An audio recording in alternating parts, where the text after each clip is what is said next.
Welcome to the brand new video of mindful Pratibha. And आज का जो टॉपिक है वो है that why financial planning is important for your mental health. So if you are interested in this topic, do like and subscribe to my channel. So ये बहुत ही interesting topic है बिकॉज इस टॉपिक से मैं रिसेंटली गो थ्रू कर रही थी। So basically I think majority of the people who are working undergo through this stress of handling their finances, right? So हम लोगों को जब हम अपनी डे टू डे लाइफ अपनी वर्क प्लेस पे स्पेंड करते हैं तो हम ये रियलाइज़ नहीं करते कि हमारी फाइनेंशियल प्लानिंग कितनी पुअर है। बिकॉज हम स्कूल कॉलेजेस में हमें कभी भी ना तो हमें कोई फाइनेंशियल एजुकेशन देता है ना ही हमें टैक्सेस के बारे में पता होता है।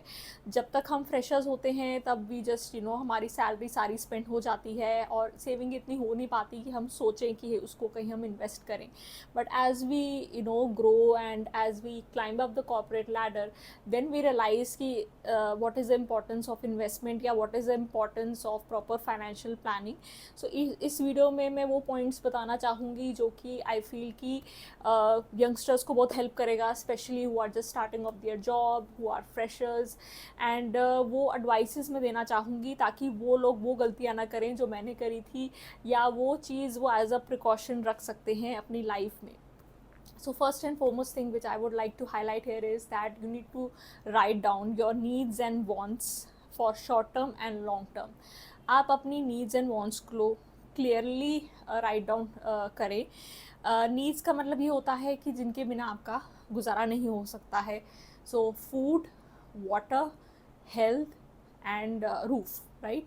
सो ये सारी चीज़ें हमारी नेसेसिटी हैं। सो ये नेसेसिटी तो सबके लिए कॉमन रहेगी। तो आप अप्रॉक्सीमेटली अपना लेट्स से कि आप एक पर्सन एक you are the only provider at your house. So you need to analyse and think कि आपका मंथली एक्सपेंसेस कितना है जो कि आपकी पर्टिकुलर नीड्स हैं जो आप अवॉइड नहीं कर सकते हो, राइट। अगर आप उसका ट्रैक रखेंगे देन यू विल नो कि हाँ मेरी फिक्स स्पेंडिंग इस चीज़ में है। सो डेफिनेटली आप अपनी नीड्स को राइट डाउन करें। वांट्स का मतलब होता है कि हाँ अगर आपको कोई बिज़नेस स्टार्ट करना है तो आपको कितना पैसा सेव करना होगा टू इन्वेस्ट, या आपको कोई हाउस ख़रीदना है, कोई कार ख़रीदनी है, कोई आपको इंटरनेशनल ट्रिप पे जाना है तो आपको कितना कितनी एक्सपेक्टेशंस हैं आपको कि आपको कि सपोज़ आपको 20 लाख की गाड़ी ख़रीदनी है, आपको 1 करोड़ का घर ख़रीदना है। So you have to be very specific in that amount because हमारा जो माइंड है it loves planning, it loves goals. So certainly you have to write down what are your short term and long term goals. So short term आपका 6 months to 1 year होता है कि आपकी क्या expectations हैं कि अभी आप इतना earn कर रहे हैं, आने वाले 6 months 1 year में आप भी expect कर रहे हैं कि आपकी इतनी ग्रोथ हो फाइनेंशियली। एंड नेक्स्ट जो आपका होगा वो होगा long term goals which could be in upcoming 3-4 years. जब आपने वो अपनी नीड्स एंड वांट्स को लिख लिया है तब आपको उसकी प्रॉपर फाइनेंशियल प्लानिंग करनी पड़ेगी कि कैसे वो आप चीज़ अचीव कर सकते हैं। सो फर्स्ट आपने जो स्टेप कर लिया है उसके बाद you can start doing some researches on how to do financial planning. So बहुत सारी वीडियोज़ आजकल अवेलेबल हैं जो कि आपको फ्री एडवाइसेस देते हैं, फ्री फाइनेंशियल एडवाइस भी मिलती है। But I would personally also recommend कि आप एक पर्टिकुलर एक सीए और एक फाइनेंशियल एडवाइज़र को भी हायर कर सकते हैं। Once you are earning enough then definitely those people are very much aware कि आपके पास बिकॉज पर्सनल एक्सपेंडिचर जो होता है वो आप अपनी एडवाइज़र से शेयर कर सकते हैं कि हाँ मेरे जो फाइनेंशियल मेरी प्लानिंग है उसमें मेरे सर पे ये लोन्स हैं, मुझे ये लोन्स जल्दी रिकवर करने हैं। सो बहुत सारी चीज़ें हैं जो आपको एडवाइसर्स और सीए हेल्प आउट कर सकते हैं। सो डेफिनेटली आप अपनी रिसर्च पहले करें ताकि आप अंडरस्टैंड करें। एंड आई वुड से कि आप एज अ फ्रेशर लेवल पे जब होते हैं तो अगर आप 500,000 रुपीज़ से ही अपनी इन्वेस्टमेंट करनी शुरू कर दें उससे आपको आने वाले टाइम में बहुत बेनिफिट होगा। सो फॉर एग्ज़ाम्पल जब मैं एक फ्रेशर थी तो मैंने मेरे फादर ने मेरे I think 5,000 rupees mutual funds में इन्वेस्ट करना शुरू कर दिया था, वो भी 5 different types of mutual funds में। सो वो म्यूचुअल फंड्स अराउंड 3 इयर्स तक चले थे एंड उनको 3 इयर्स या 4 इयर्स के बाद ही उसमें प्रॉफिट आना शुरू हुआ था। मैं इस चीज़ के अवेयर नहीं थी बट मेरे पेरेंट्स ने ऑटोमेटिकली मुझे बोल दिया था कि हाँ आप जब फ्रेशर होते हो तो आपको इन्वेस्टमेंट ज़रूर करनी चाहिए। सो डेफिनेटली अगर आप एक फ्रेशर हो और आप चाहे 15,000 भी कमा रहे हो then definitely I would suggest कि आप 500 या 1,000 रुपये से ही आप शुरुआत कर सकते हैं, right. Next thing which I would like to highlight is कि I know it's very challenging to understand taxes because जब 0 to 5 लाख 7 लाख का स्लैब होता है तब उसमें कोई टैक्सेस डिडक्शन नहीं होती है, but as you start earning higher salary the man के टैक्स डिडक्शंस बहुत होते हैं. So it is very important कि आप अंडरस्टैंड करें that how the tax system in India works, whether old tax regime works for you or new tax regime works for you. आप इसके बारे में प्रॉपर स्टडी करें या आप CA से डिस्कस भी कर सकते हैं. जब भी आपका रिटर्न फाइल होता है then CA will automatically tell you और एडवाइस यू कि आपके लिए क्या ज़्यादा फ़ायदेमंद है, whether it is old tax और new tax. So definitely understand the difference and आप कैलकुलेशन खुद से भी कर सकते हो, वो डिफरेंस आपको ऑटोमेटिकली पता चल जाएगा. So it is very important. Next thing is that you need to prepare emergency fund.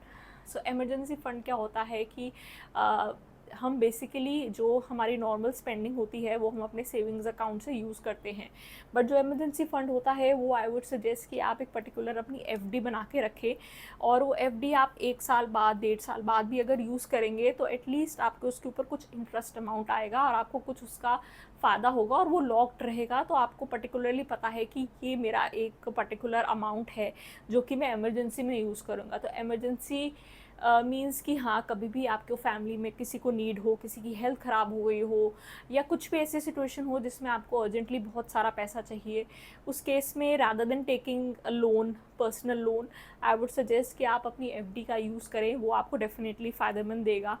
So because loans का मुझे ड्रॉबैक ये लगता है कि हाँ, अगर आप 1 साल से पहले अगर आप लोन अपना पे ऑफ करना चाहेंगे तो आपको प्री क्लोजर लोन का अलग से फ़ीस देनी पड़ जाएगी एंड उस पर इंटरेस्ट भी काफ़ी लगता है, right. So definitely I would suggest कि आप अपनी एक FD बना के रखें और उसको आप यूटिलाइज़ कर सकते हैं.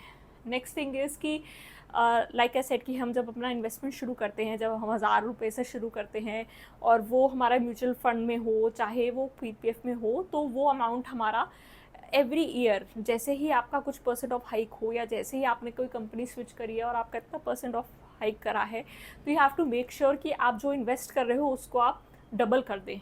बिकॉज अगर आप वही amount, if you will continue to invest that same amount which you were earning earlier, it will not benefit, right. So make sure कि आप अगर हर साल आपका अप्रेजल हो रहा है या हर साल आप जॉब स्विच करते हैं, then make sure कि आपकी जो इन्वेस्टमेंट आपने कर रखी है उसका आप अमाउंट डबल कर दें. That's how the game of investment works. So ये financial planning is very important because end moment पे अगर हमको सडनली एकदम से कोई स्पेंड करना पड़ जाए तो हमारे को बहुत ज़्यादा हमारी मेंटल हेल्थ पे बहुत इम्पैक्ट पड़ता है and we can not just get out of that circle because obviously everybody is going through this time of inflation, जहाँ पे बहुत ज़्यादा चीज़ें हमको महंगी लगनी शुरू हो जाती हैं एंड देन वी फील कि हाँ we should think about investment. Because I feel कि सिर्फ सेविंग से आपकी अर्निंग इतनी नहीं हो सकती है जितना आप स्पेंड करें अपने म्यूचुअल फंड्स में, कॉर्पोरेट बॉन्ड्स में, PPF में या जो भी डिफरेंट ऑप्शंस हैं. मतलब मैं पर्सनली म्यूचुअल फंड्स को बहुत प्रेफर करती हूँ, but those which are less risky. So basically I look at each of the portfolios. उन पोर्टफोलियोज़ की मैं लास्ट 5 years की परफॉर्मेंस देखती हूँ और मैं कभी भी एक ही पर्टिकुलर म्यूचुअल फंड में ज़्यादा अमाउंट नहीं इन्वेस्ट करती हूँ. So I tend to choose different kinds of mutual funds and उनका परफॉर्मेंस देखती हूँ. उस पर ये चेक करती हूँ कि उस पर उस पर्टिकुलर म्यूचुअल फंड पे कोई डेप्ट ना हो और उस पर्टिकुलर म्यूचुअल फंड के बारे में मैं अच्छे से स्टडी करती हूँ. सो बेसिकली आपको हर एक म्यूचुअल फंड के बारे में पोर्टफोलियो ज़रूर मिलेगा, आप उसके बारे में अच्छे से उसको पढ़ें and always try to invest with the minimum amount. या आप ऐसा अमाउंट इन्वेस्ट कर सकते हैं जो कि अगर लॉस में भी चला गया तो आपको उसको दुख ना हो, right. So it's a very I would say every ये जो फाइनेंशियल प्लानिंग है ये आपको आने वाले टाइम में बहुत ज़्यादा हेल्प आउट कर सकती है, स्पेशली अगर आपने बहुत सारे लोन्स ले रखे हैं. Then it is very important for you to start thinking कि how do you invest and how do you take care of your mental health. So yeah, let me know how did you find this video. Do like and subscribe. Bye bye.